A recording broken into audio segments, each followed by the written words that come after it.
After 4 days off, the Clippers made their return to the court Saturday night as they hosted the Pistons. Jamal Crawford made his return to the court after missing a few days with a calf injury. And he did so in front of a man who played a pivotal role in his NBA career, his former coach Isiah Thomas, who was sitting courtside. Knowing both men well, Crawford can see why people make the comparison between Thomas and his teammate, Chris Paul. Sometimes every generation you see players that are similar. You know, I think, like I say, I think there's only one Michael Jordan, but I think Kobe's the closest player we'll ever see to Jordan. And I think there's only one Isiah Thomas, but for this generation, I think Chris is the closest player we'll see to him. I think his moxie, his toughness, his leadership, how he can control a game, those are all the things that Isiah used to do. Well, I don't know, because I was never on that point guard level. You know, that's Chris is he's an amazing point guard, one of the best of all time. And he played in front of one of the best of all time today in Isiah. So very similar in a lot of ways. You know, the ball handling, you know, I think Chris, Isiah, Curry, Irvin, as far as just unbelievable pure ball handling. There's not a lot of guys in that. They have their own little area. So that's good. I didn't know that about the assists.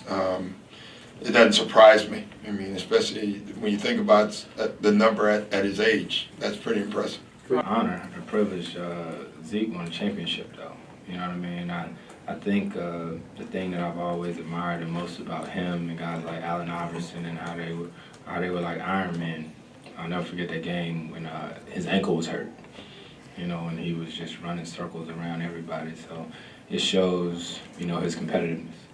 Now, the Clippers' second unit saw some struggles as the team returned to the court after a 4-day hiatus in Jamal Crawford's return to his role as sixth man. I thought it helped the guys. You could see like Jamal was trying to find his legs a little bit, and he struggled. You know, it's rare that I have to tell Jamal to keep shooting, but I had to tell him to keep shooting. I thought I was going to pass out. I didn't know I'd ever have to say that. But, you know, when you miss the amount of games that he missed, you know, he wants to ease into it, and I don't think Jamal should ease into anything with that cannon that he has. So, but I thought Chris looked better. I thought Blake was fresh. I thought a lot of the guys had good legs.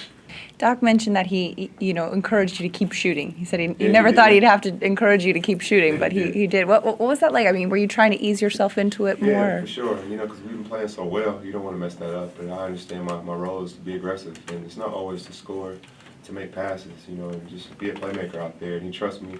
He put a lot of trust in me, and I don't want to let him or my teammates down. Do you feel like it was like getting that confidence back to go out there and keep doing what you do? Yeah, definitely. And I think the more I play, the easier it becomes. You know, the more I'll get in there, get some shots up, and get my legs back underneath me. I think I'll be in good shape. Clippers came away with a 112-103 win over the Pistons and will be right back here Monday night to host Milwaukee.